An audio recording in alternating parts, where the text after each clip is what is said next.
Help you folks? Name's Randolph. I'm the manager. We're looking for Rose. Works... Rose, sure. Nice girl. Who wants to know? I'm Alan Wake. The writer, huh? I heard on the radio you were visiting. Well, I'll show you her trailer. That Rose, she's a nice girl. Always pays her rent on time. As I was saying, Al, I found all sorts of weird stuff from the local newspaper's archives. This place is crazy. Disappearances, mysterious deaths, urban legends come true, and get this, most of this stuff takes place around Cauldron Lake. Well, you...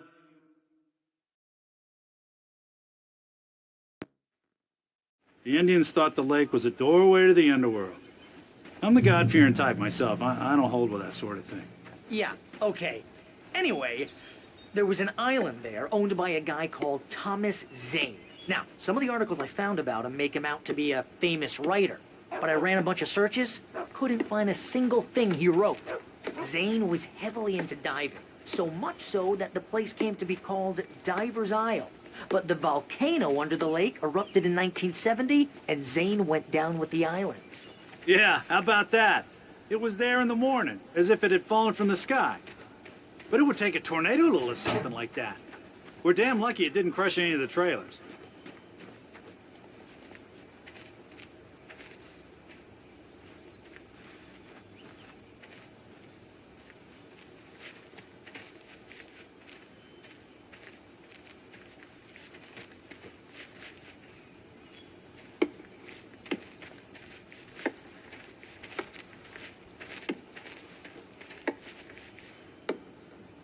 It gets better. A local girl, Barbara Jagger, drowned in Cauldron Lake just a week earlier. They were lovers. Sure, Jagger's a local spook story.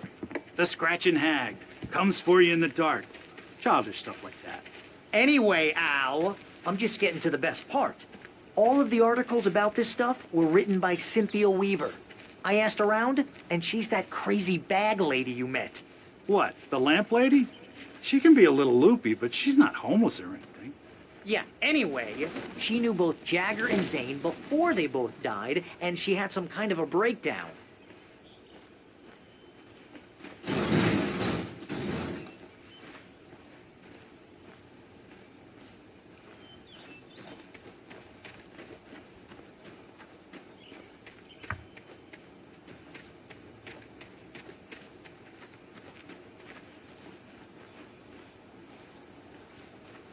Well, mister, this here's Rose's trailer. You mind me asking what you want with her?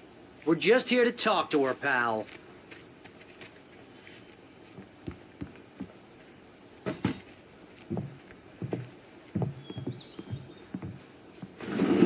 Welcome to...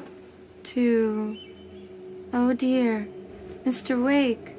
I'm so glad you're here. Rose, you have my manuscript? Oh. Oh, yes. Yes. Please, come in. Hey, this is really good. Rose, Yes, my manuscript. I really need it. I understand. I know what you need. A muse to inspire you. Oh, for Barry. She doesn't have anything. Yeah, hey, Al? Al, what's... Oh... Barry! What? What?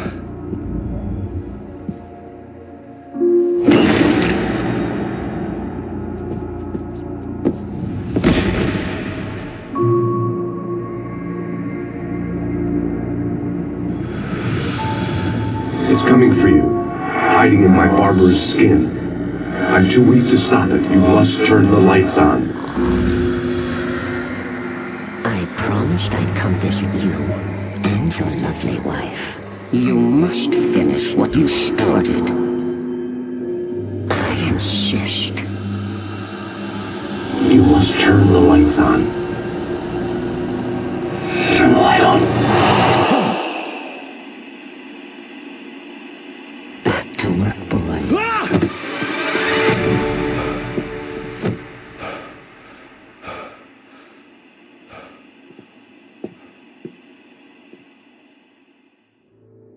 I felt nauseous, hungover. Only anger kept me going.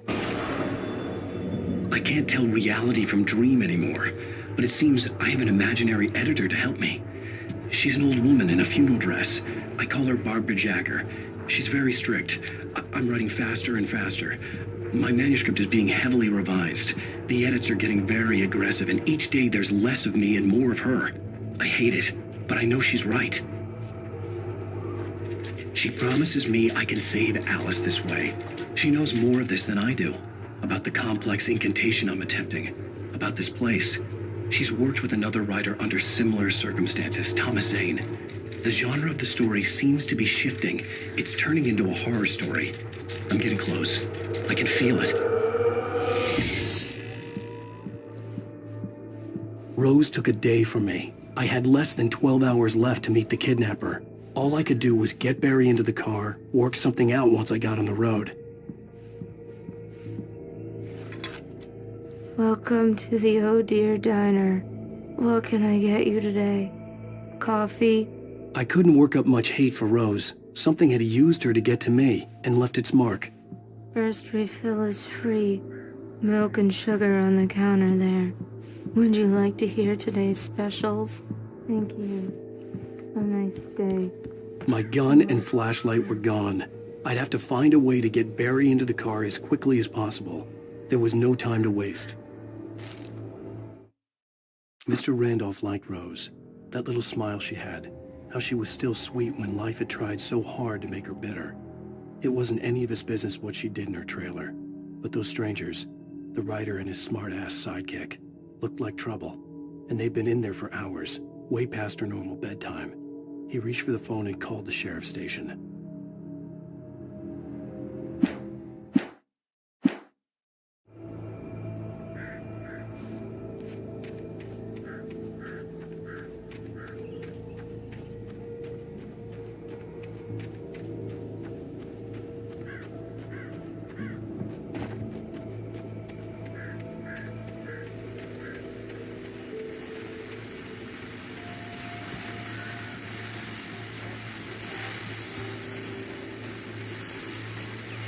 I just stepped outside to catch a breath of fresh air. Let me tell you, the weather's getting heavy. Nights like this make me especially glad I'm here talking to you and not home in bed. Once the weather takes a turn like this, I can't sleep at all. It's all tangled bed sheets and dark thoughts, punctuated by the occasional plunge into nightmare. Is it just me? Well, perhaps it is. But I hope I can make the night a little bit.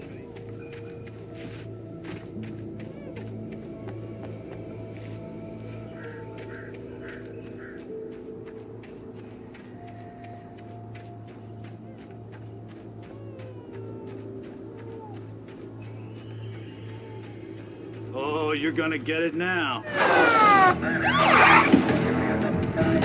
God knows what you've done to that poor girl. This is Agent Nightingale, FBI! Get him up, Hemingway! You're under arrest! You move a muscle, I'll unload right in your goddamn face! Stay right where you are, Blaine!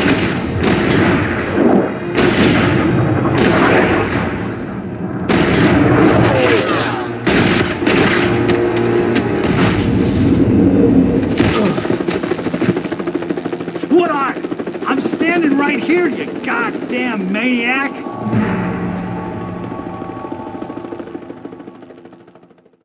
I hated to leave Barry behind, but there was no way I'd miss my appointment with the kidnapper. Give it up, Mr. Wake. Come on. Make it easier.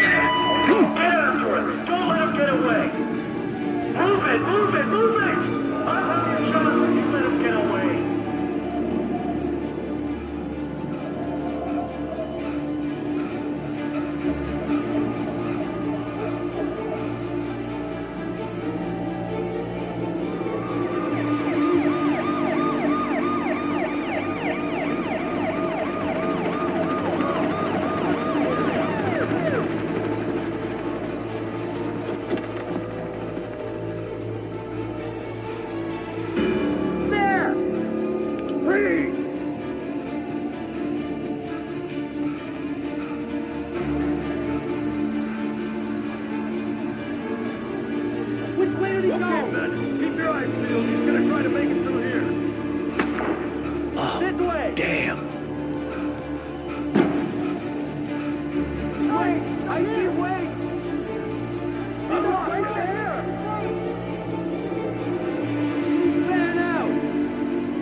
on, guys. We need to head him off.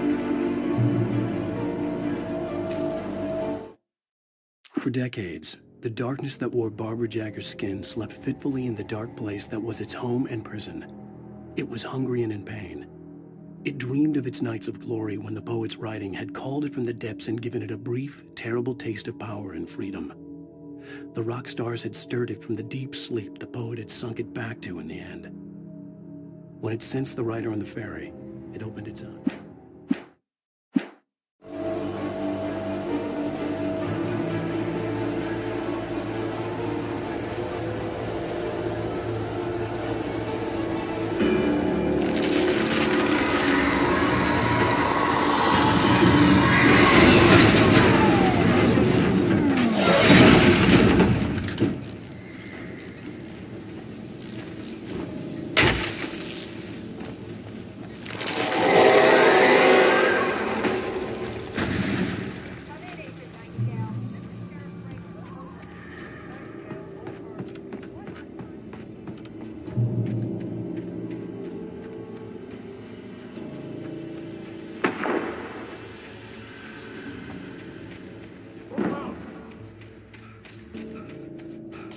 Search the area.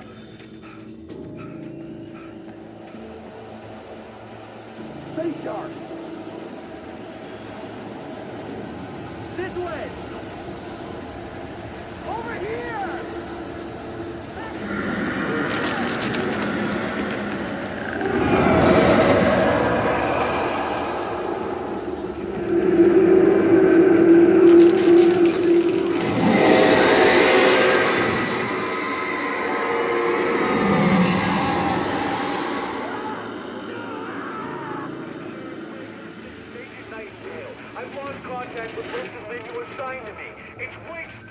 This horror was everywhere I went, circling me. The cops didn't stand a chance. They were after a writer, not a monster.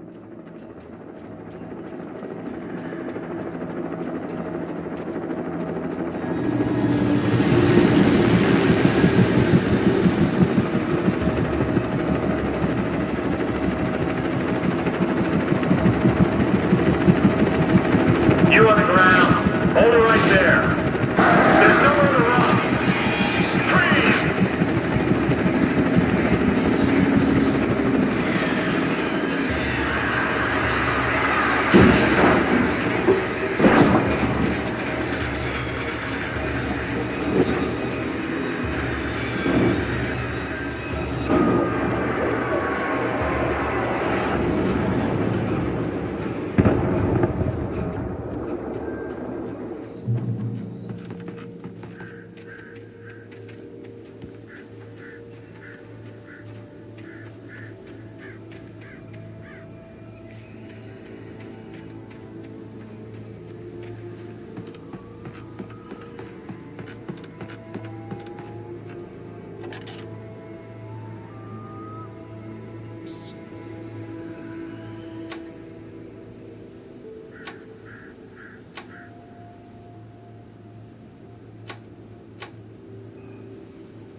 This is James. Mulligan, Thornton, come in. Over. Thornton here. James, we got both Wheeler and Rose in custody. They didn't put up a fight or anything. Why, they were... Hey, what you... Come on! Sit down and give me that. James, Mulligan here. Over. Go ahead, Mulligan. Over. We got Wheeler and Rose here. Wheeler's drunk or hopped up on something. Speaking of which, that Fed had a pretty distinctive whiff of Otis Scotch about him, you know what I mean. Over. I don't have anything on that, Deputy Mulligan. Over. Well, whatever. Anyway, Rose is just being plain weird here. You better get Doc in to take a look at both. Over. Gotcha. You better get them here quickly. The Fed's gonna want to interview Wheeler. Over. Oh, yeah, I'll bet he does. Looks like they have a lot in common. Mulligan out. I could see the lights of the radio station in the distance.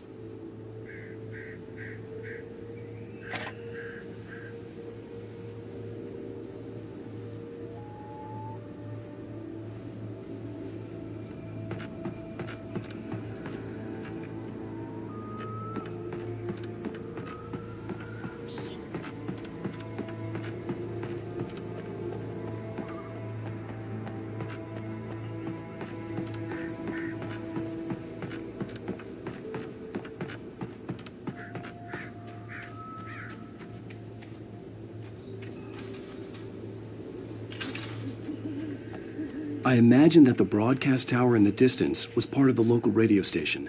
Maine seemed like a decent guy. Perhaps he could give me directions to the coal mine.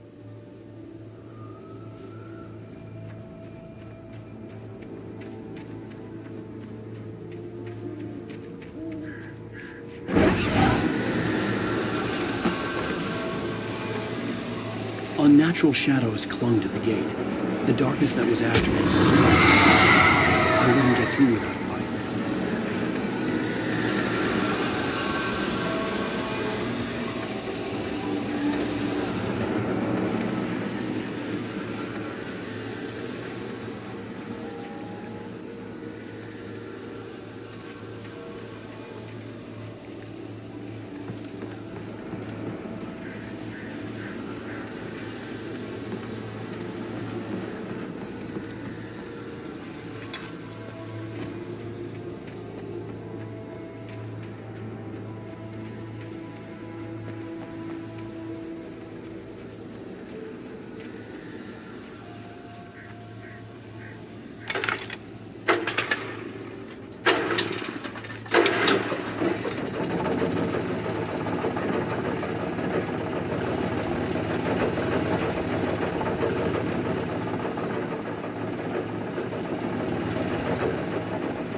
The old generator conked out. I'd have to see if I could fix it and try again.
It took me a moment to recognize the flashbang grenades.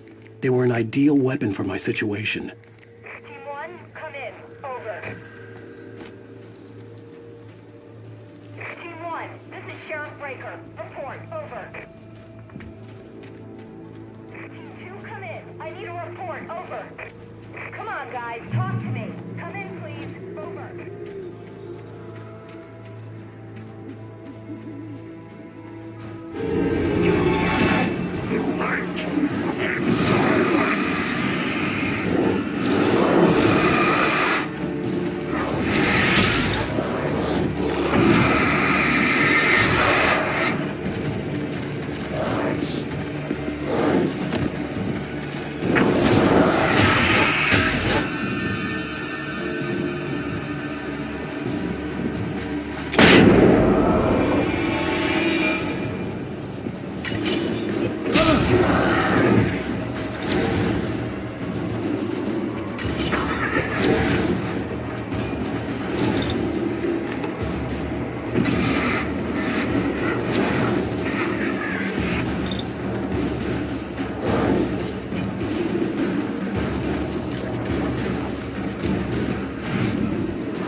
another call.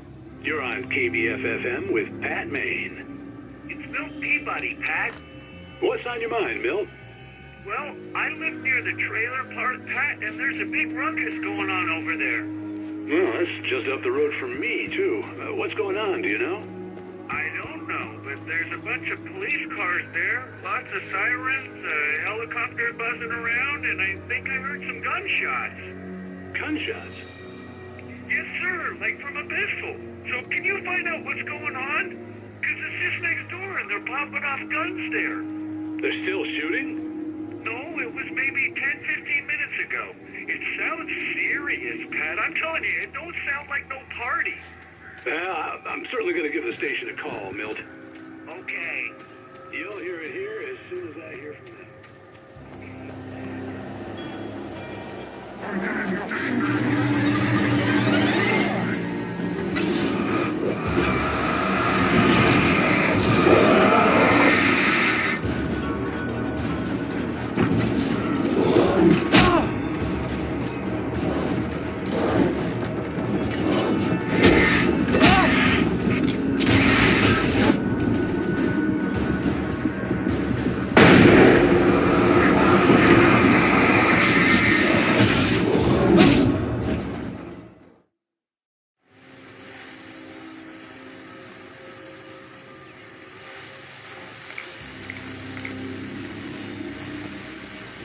And here's another call.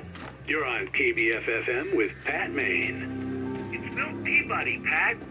What's on your mind, Milt? Well, I live near the trailer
I hope Maine could lend me a car to get to the coal mine.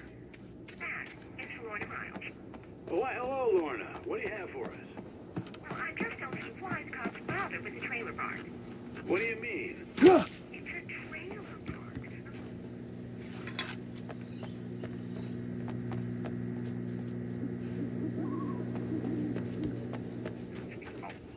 Well... Let the try sort themselves out. I'm sorry, but my granddaddy settled in Bright Falls in 1911. thank you very much for that compassionate viewpoint, Lorna. Oh, here's a little surprise. The famous writer Alan Wake just walked in, folks. I'm going to see if I can talk him into an interview. Come on in, Mr. Wake. Oh, I'm so glad you could find the time to do this, Mr. Wake. Nowhere to run now, Dan Brown. You back away from me. Don't hurt her. Whoa, everyone calm down. Put the gun down. We're all friends here, right? Cool your jets, Nightingale. We got him. Dude, freeze! What the hell's the matter with you? There's a civilian in there.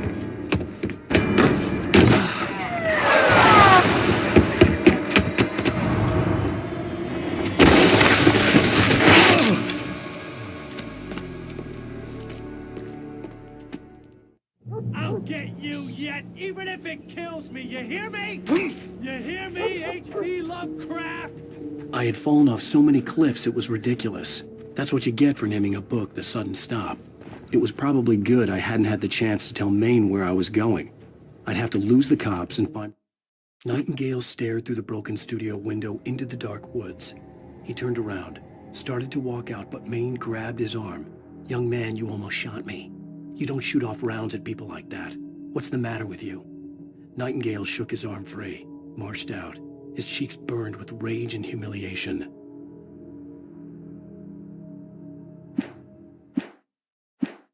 My own way to the mine.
There was no sensible reason for the power company work lights to be here.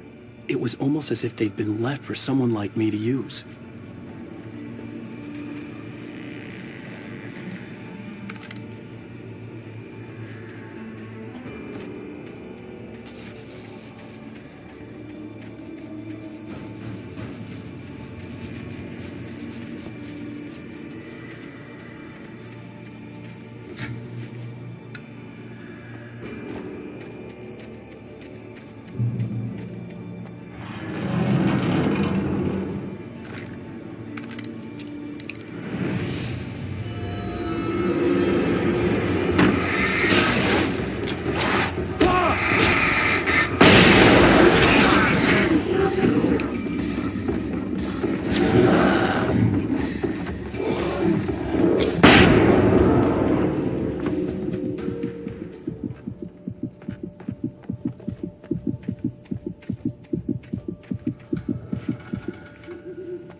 Sarah trusted her gut, and her gut said Agent Nightingale was an asshole. He felt wrong, and it wasn't just the smell of stale booze. It was in the way he flashed his badge, pulled rank, the look in his eyes when he wanted answers. Where was Alan Wake? What was this about an accident? Where was his wife? And most importantly, why did she let Wake go? He wouldn't answer her questions. Federal business was all he'd say.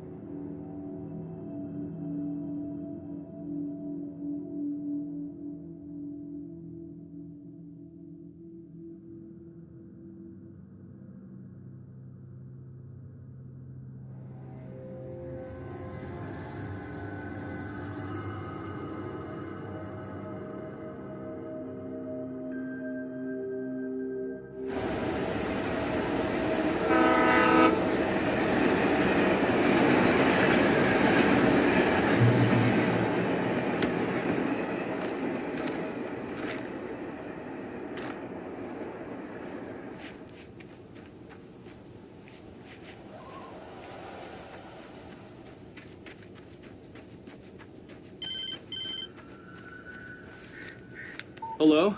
The most stubborn man I've ever met. Alice? Alice? Alan. Alan. I'm so afraid. He keeps me in the dark. Please help me. I look at you, Alan, and it's not you. It's something else. Looking out from behind your eyes. Alice, I'm here. I'm so alone here. It's all gonna go to hell. You need to be careful. Cooperate. The connection had been terrible, but that wasn't the only thing that hadn't been right with the call. She sounded wrong somehow, but she had called me.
I could see a railway bridge up ahead, and a warehouse of some sort on the opposite shore.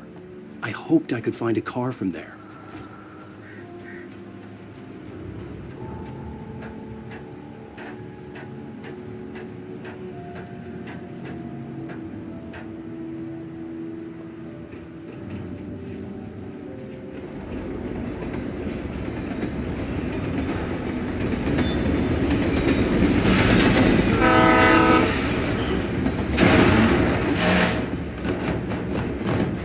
The darkness that was pursuing me was growing stronger, and it was taking over everything in its path.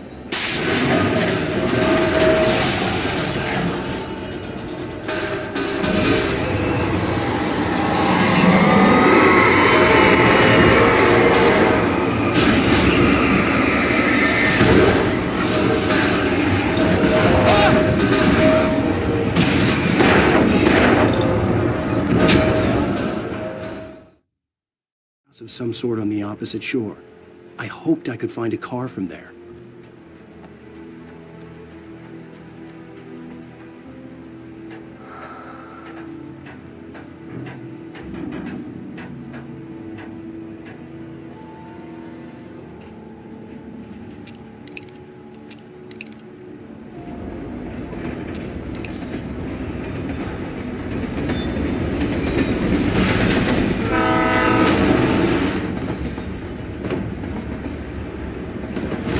darkness that was pursuing me was growing stronger, and it was taking over everything in its path.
I slammed the door shut right in his smug face. He pleaded for me to open the door. True to form, the asshole actually thought I would obey. I had no sympathy left, no guilt either, not for him. I took a moment to savor the scream. I bet I had a smile on my face. It was all that I had time for. The dark presence was inside the lodge with me.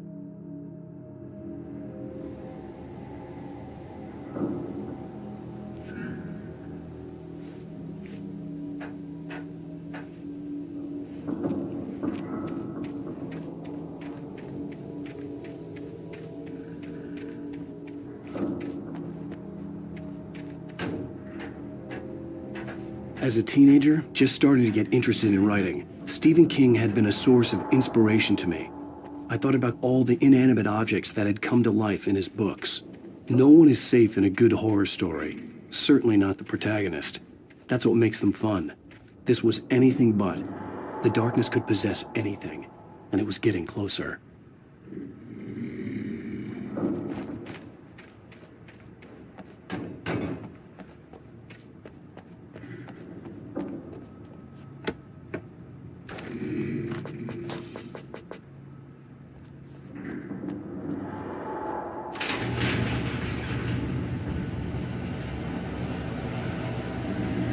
Did you call 911?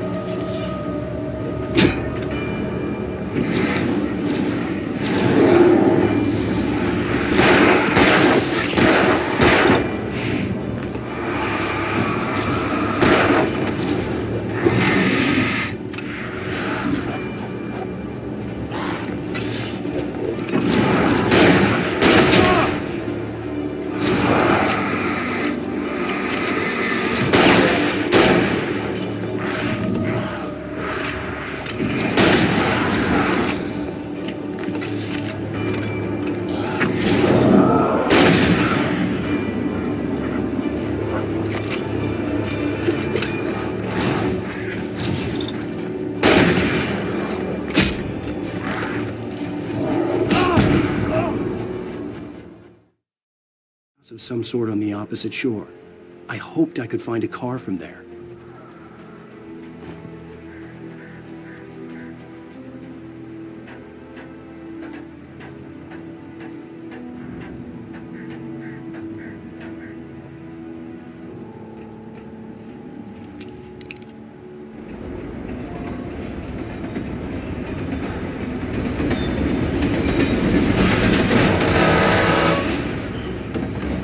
The darkness that was pursuing me was growing stronger, and it was taking over everything in its path.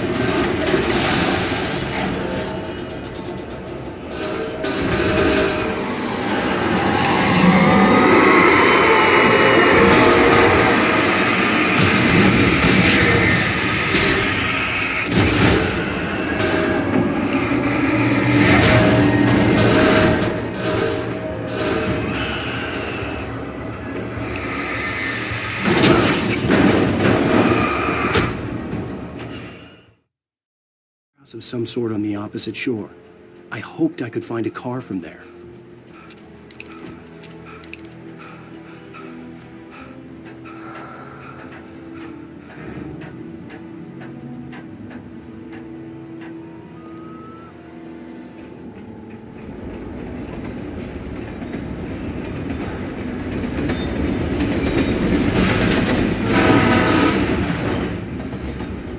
The darkness that was pursuing me was growing stronger, and it was taking over everything in its path. What the hell?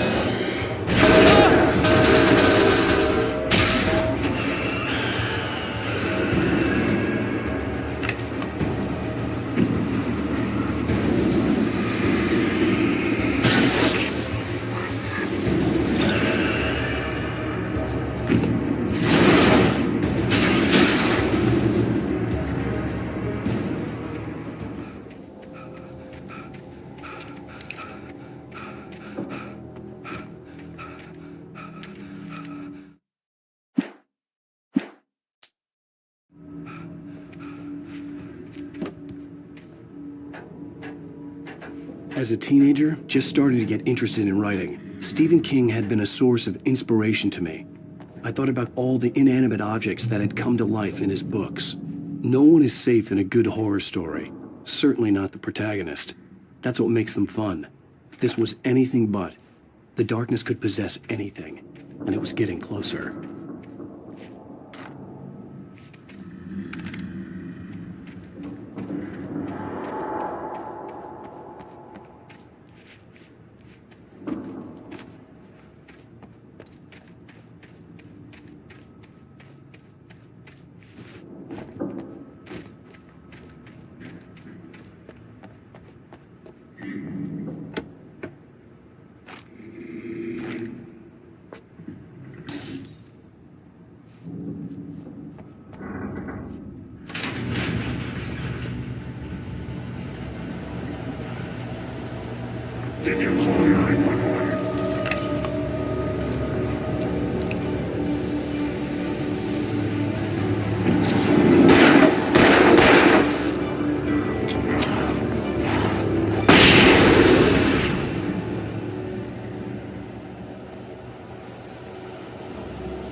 take the facts of our existence for granted, unaware that they are merely a thin veneer of desperate self-delusion, covering a vast cosmos of madness and horror.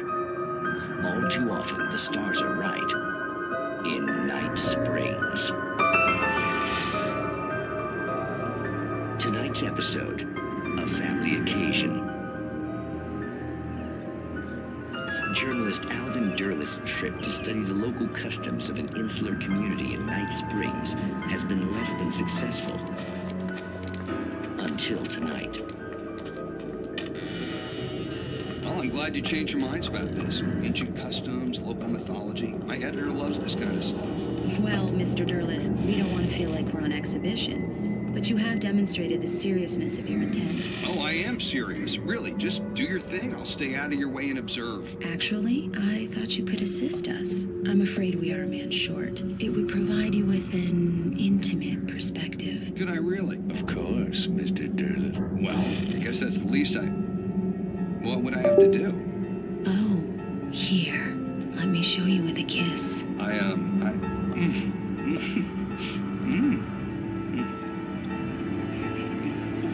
What did you...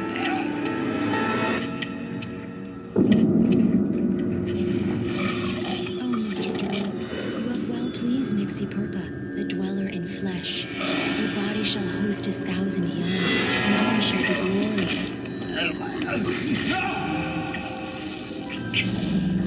Shh, darling. Be calm. Shh.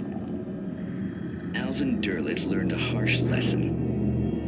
If you go looking for mythology, it may come looking for you. And such quests always bear fruit. In Night Springs.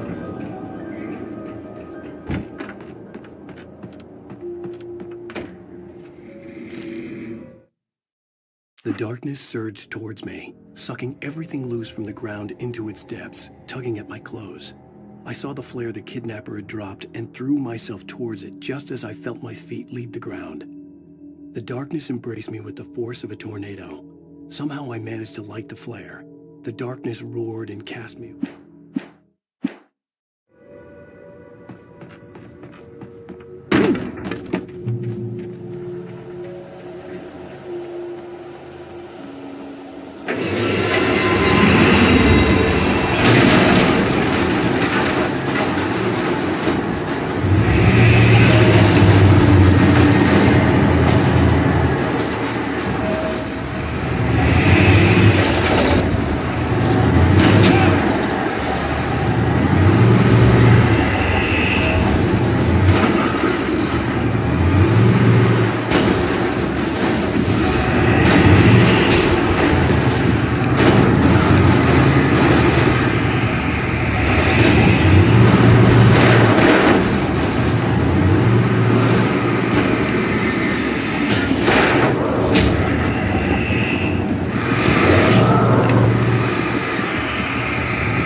never been this glad to see the sunrise.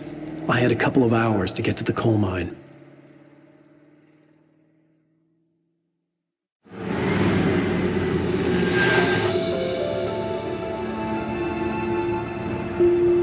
The coal mine wasn't far now.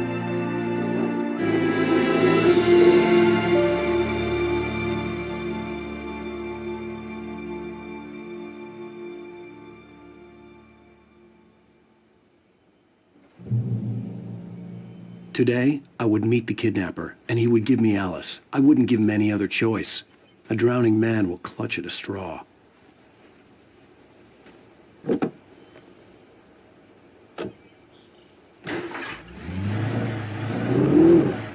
Little by little, without realizing it, I'd come to believe that the story in the manuscript was coming true. The current of its narrative had taken me deeper and deeper into dark waters. Alice had been taken from me. Barry was probably in jail. I was a fugitive from the FBI. The whole world taken over by the dark presence was trying to destroy me. It all felt real, but it matched a textbook case of insanity.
This is Pat Main, and you're listening to KBF-FM. Folks, I want to apologize for kind of abandoning you to that looping music track last night, but I was detained. You see, I encountered a big shot G-man with an itchy trigger finger who could use it.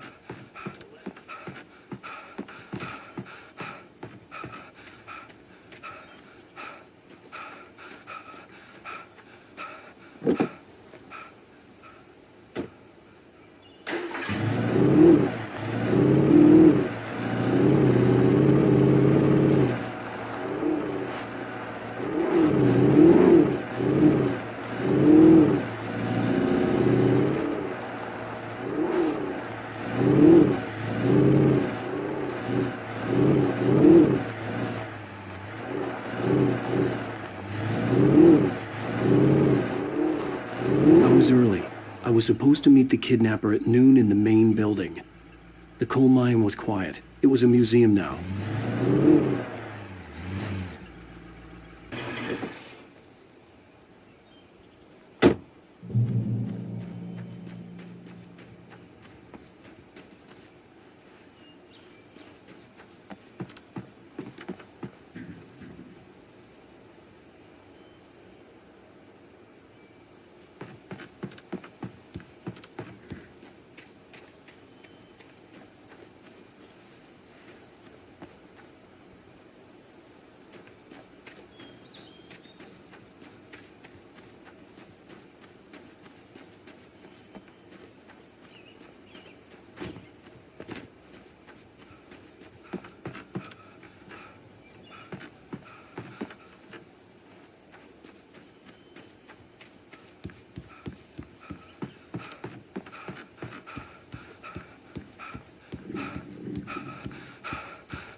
I didn't want to go outside. Cops had to be looking for me. The noon sun turned the place into a sauna. The day dragged on. Different scenarios ran through my mind. Ways of how I'd torture the kidnapper to get Alice back. Or the different horrible things he could have done to her. I imagined her dead. I had no way of knowing she was still alive. It was killing me. I was running on blind hope. It was all a waste of time. The bastard never showed up.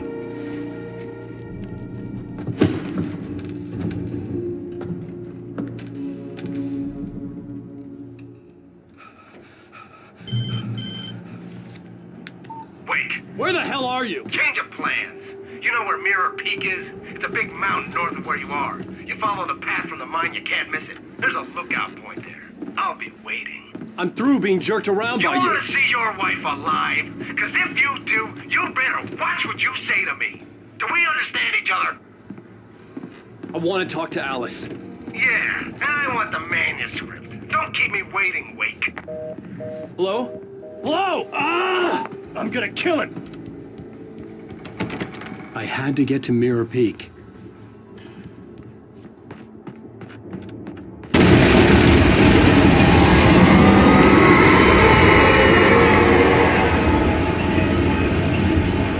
It was close. Maybe closer than ever before.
When Thomas Zane fell for Barbara Jagger, it happened fast. She was young, vibrant, and beautiful, full of life. He had never been a very happy man, and without any seeming effort, she had changed all that. Zane felt good for the first time in his life. Everything she did was another piece of a jigsaw puzzle he hadn't even known he'd been missing. And best of all, she...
The only way to reach the hillside ahead was to go through the building. I had to find a way to avoid electrocution.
Some of the taken retained echoes of their former selves, but these were just the nerve twitches of a dead thing.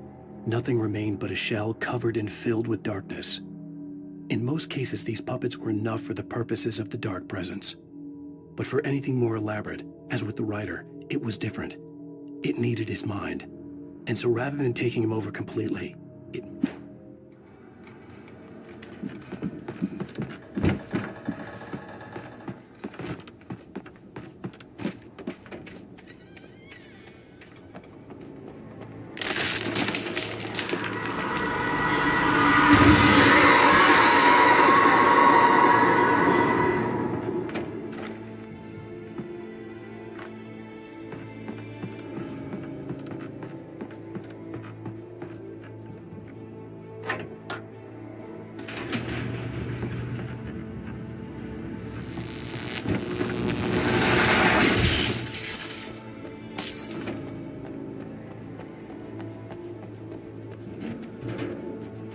There was no way the flashbang grenades were standard power company equipment.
I stared through the bars of the jail cell. Barry stood behind me, swaying on his feet, looking as ill as I felt. Agent Nightingale stood on the other side of the bars with Sheriff Breaker. Nightingale had a stack of manuscript pages in his hand. He seemed unhinged as he gloated.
I had no real plan. I was going to give the kidnapper all the manuscript pages I had for Alice. If that wasn't enough, I'd hold him at gunpoint and make him talk.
The dark presence was moving ahead of me in the same direction I was going. A cold feeling settled itself in the pit of my stomach.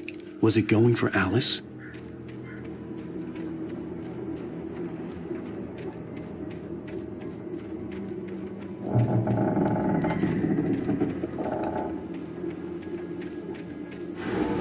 The graveyard shift may cause cancer.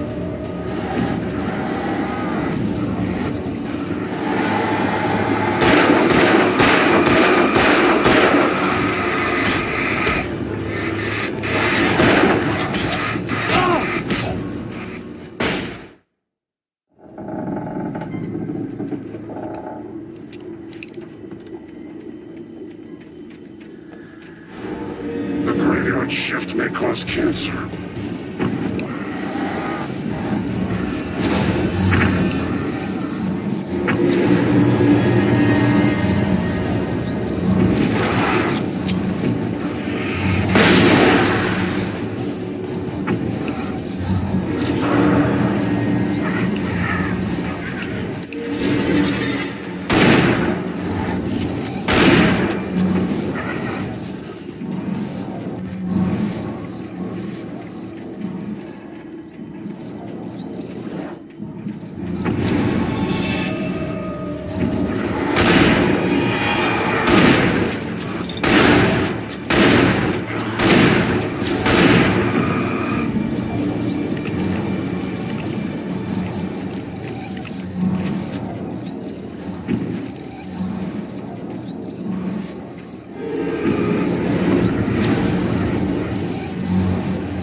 The place was dead, a ghost town. Had been for decades, maybe a century.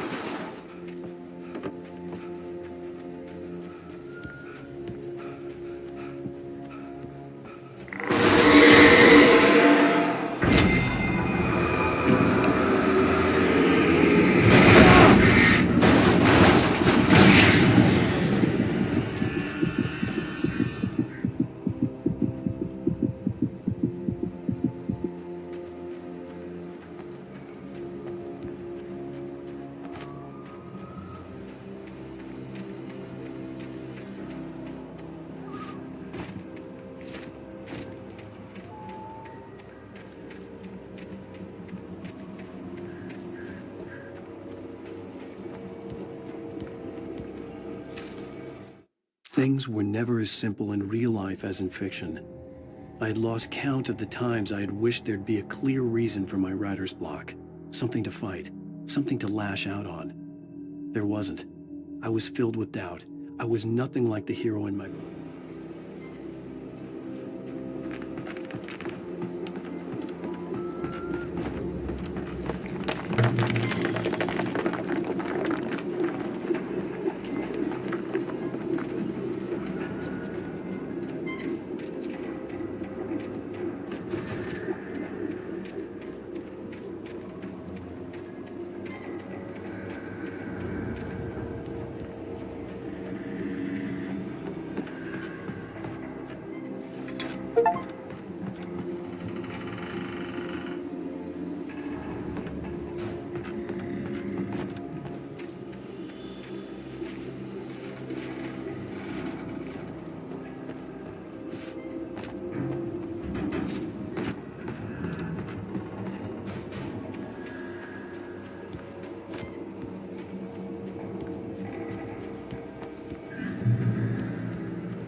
I needed a key for the door.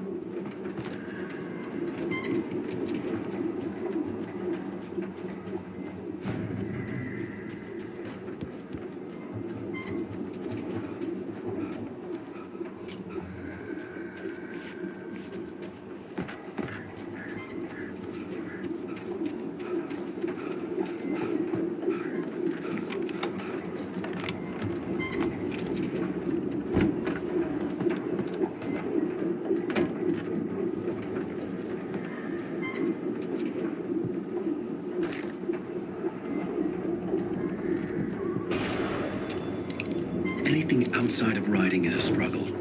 I feel ill. I managed to make my way downstairs. There's a shoebox filled with books and papers by Thomas Zane. It's very hard to focus, but I managed to read some of it. He's a poet, and a good one. He writes of muses and creators summoning fabulous things from a magic lake, using his powers to shape the world of a realm of gods and dreams and demons and dark things that wait for a chance to slip through, wearing the flesh of men as disguise. Zane writes about himself, his girlfriend being taken over by a dark presence, about growing scared of the lake. Zane believes it's a mirror to the gaping void of darkness above, where some Lovecraftian presence lurks. I crawl back upstairs. I'll borrow these things for my story. They ring true. They fit.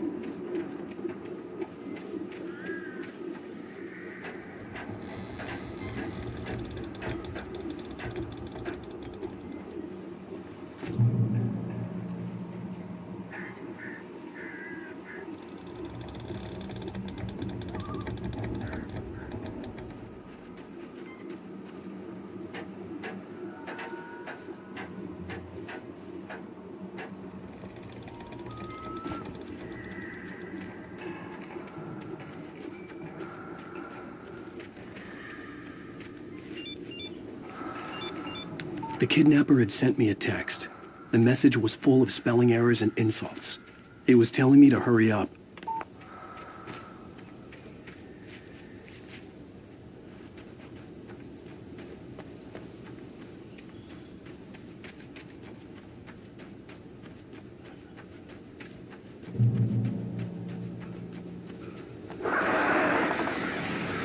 Birds.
Without warning, the headache stabbed at my brain.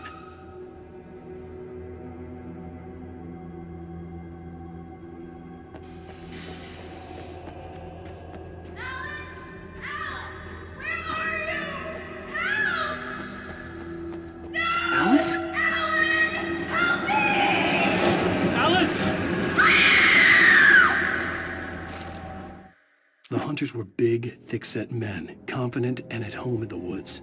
They were feeling good, running on beer, ghost stories, and camaraderie late into the night. It did them no good, as they were taken by the dark presence, sucked deep into a darkness far worse than any ghost.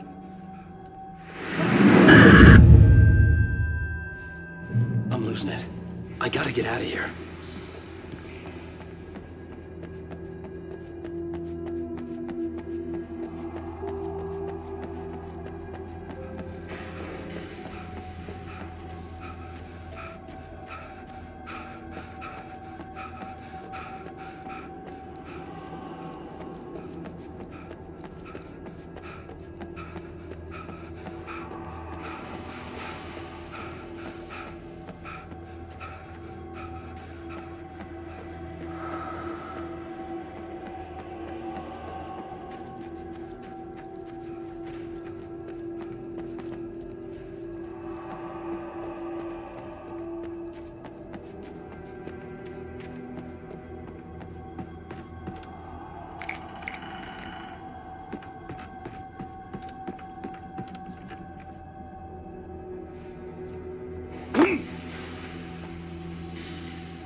Even behind the closed doors and curtains of his grimy room at the Majestic, the local motel, Nightingale could feel the locals' eyes on him, the unrelenting pressure of their judgment. He forced it out of his mind. For all he knew, they could all be under Wake's spell already. You do what you have to do.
I'd have to make my way up this mine shaft in order to go on.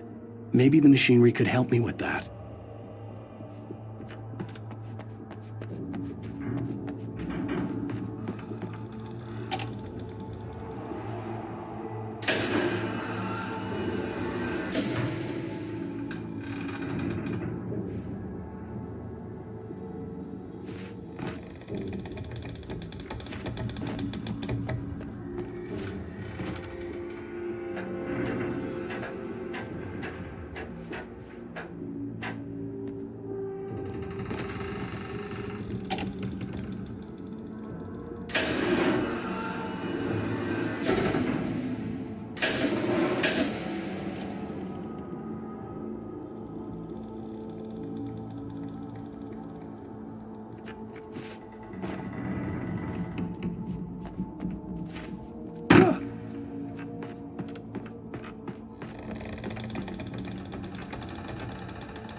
Maud had checked all of Stucky's rental cabins.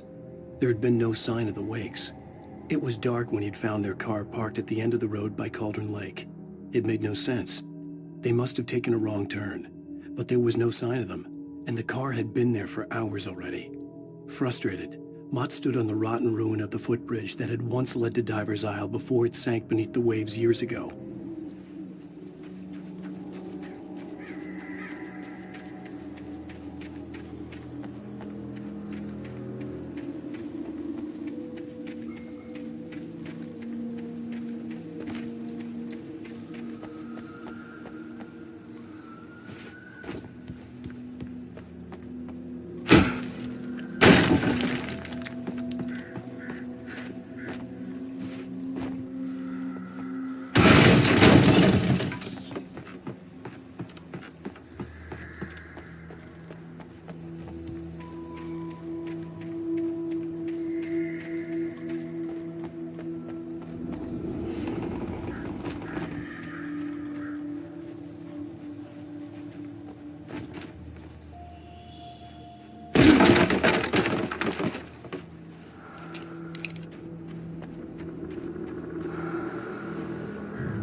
I could see Cauldron Lake. I thought I could make out the spot where the island and the cabin had been. There was a light near it. It had to be a boat.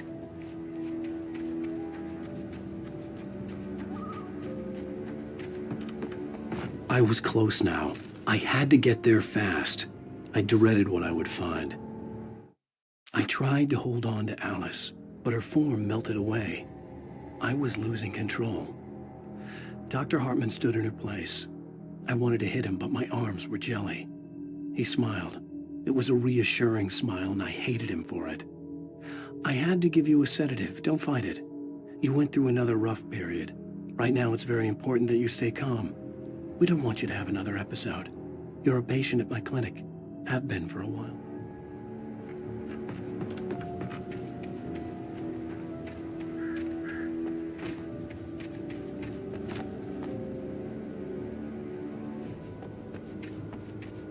Wait!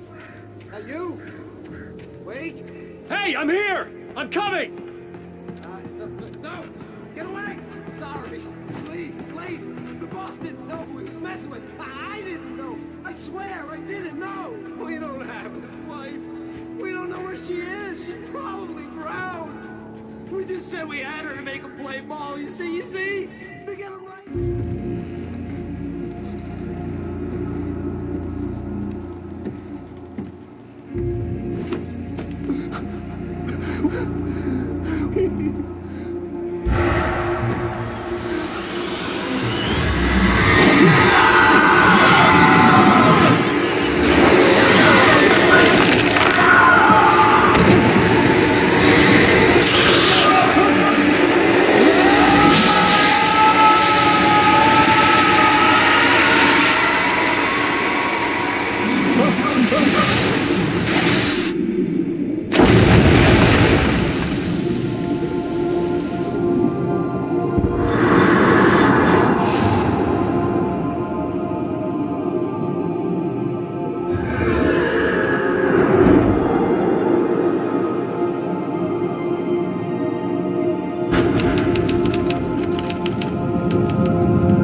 Previously on Alan Wake, I'm hunted by the law. Sheriff, Wake's running. I'm giving chase. Are you seriously telling me that writer just took out my deputies? A thriller I supposedly wrote is coming true. The genre of the story seems to be shifting. It's turning into a horror story. I was told that Alice had been kidnapped, but that was a lie. We don't have his wife. We don't know where she is. Her purported kidnapper was eaten up by the dark presence before it attacked me.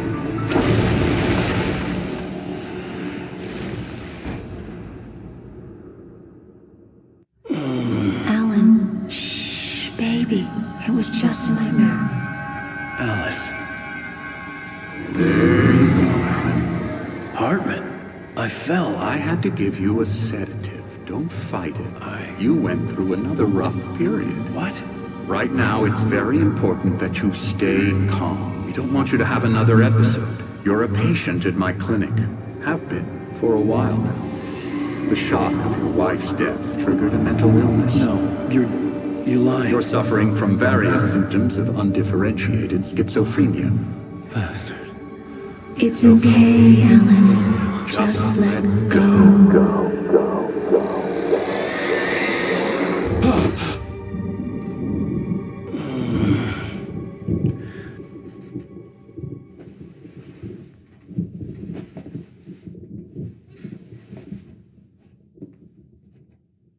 I felt groggy. Whatever Hartman had bumped in me was